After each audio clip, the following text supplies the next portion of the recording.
Thank you, Madam The chair Speaker. recognizes the honorable member for St. Anne's. Thank you very much, Madam Speaker.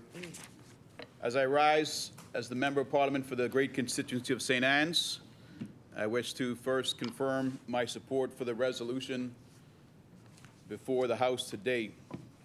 Madam Speaker, back in May of 2021, I had the pleasure of working alongside members of the 24th entry of the Royal Bahamas Defense Force. They were carrying out one of their, I think, annual community service days, and they were renovating and building a structure on Step Street for an elderly woman who obviously had challenges then, but it was great to know of the outreach that members of the Royal Bahamas Defense Force make in their personal time and with their personal monies. It's truly something that I think the public is not aware of. We hear of charitable organizations that are dedicated to that type of outreach, getting the recognition, but the men and the women of the Royal Bahamas Defense Force, particularly of the 24th entry, impressed me on that day, Madam Speaker, and I know there are stories of great achievements that we as Bahamians, the majority of us, will never know, will never appreciate, and will always take for granted until it's thrown in our face. One such day, Madam Speaker, where the sacrifices of the members of the Royal Bahamas Defense Force came to our attention was the day of May 10th, 1980, the sinking of the HMBS Flamingo. This happened within 6 weeks of the formation of the Royal Bahamas Defense Force. It served to unite our country.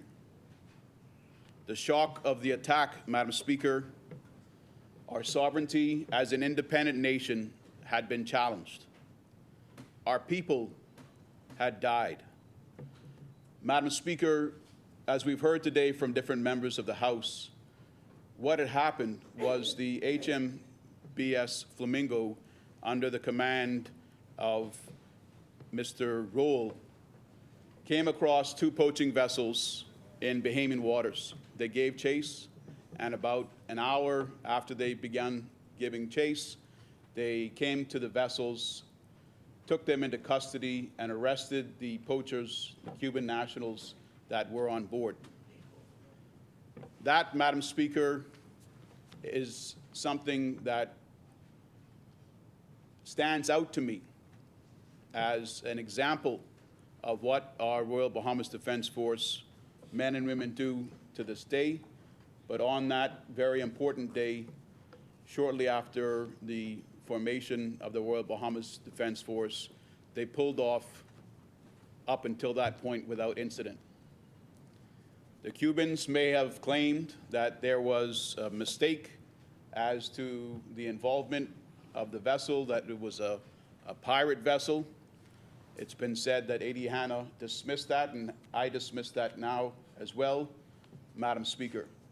I've looked at the website of the Royal Bahamas Defense Force, and I've seen the details reported there of the incident.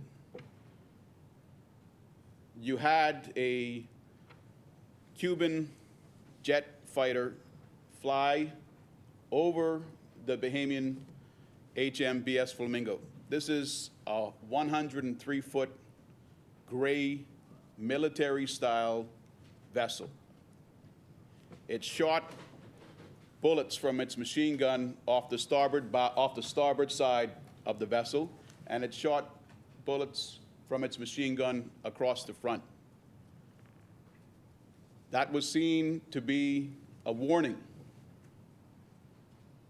The brave men of the HMBS Flamingo continued with their duties, and they began their route to Ragged Island.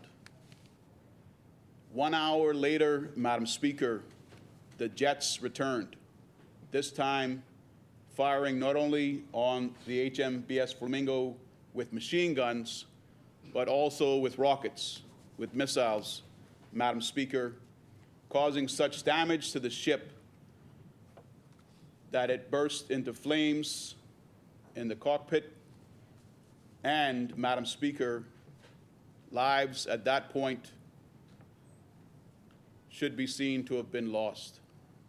If that wasn't enough to see the vessel blown up and sinking, the sinking of that vessel was monitored by a Cuban military helicopter. Bahamian officers swimming in the waters around the vessel and around the arrested Cuban poaching vessels begun to get fired upon by the Cuban fighter jets. Those bullets raced into the water as the men in that open sea swam for their lives.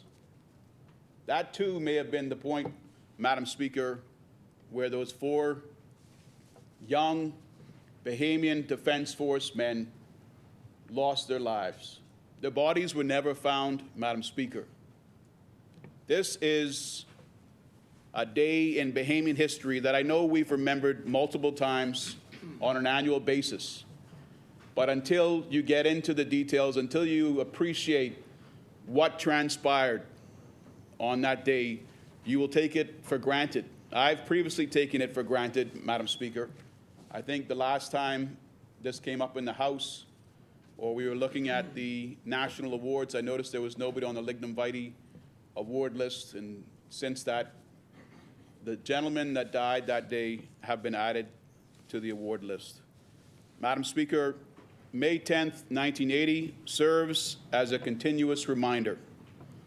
We are not only Bahamian, but like the men who bravely served with Commander Amos Rule, on that fateful day, we are Bahamian patriots. Madam Speaker, may the souls of Fenric Stirrup, died at age 21, Austin Smith, died at age 21, David Tucker, died at age 21, and Edward Williams, died at age 23. May their souls rest in peace. And may their country march on, forward, onward, upward, together. Thank you, members of the Royal Bahamas Defense Force here today, and thank you very much, Madam Speaker.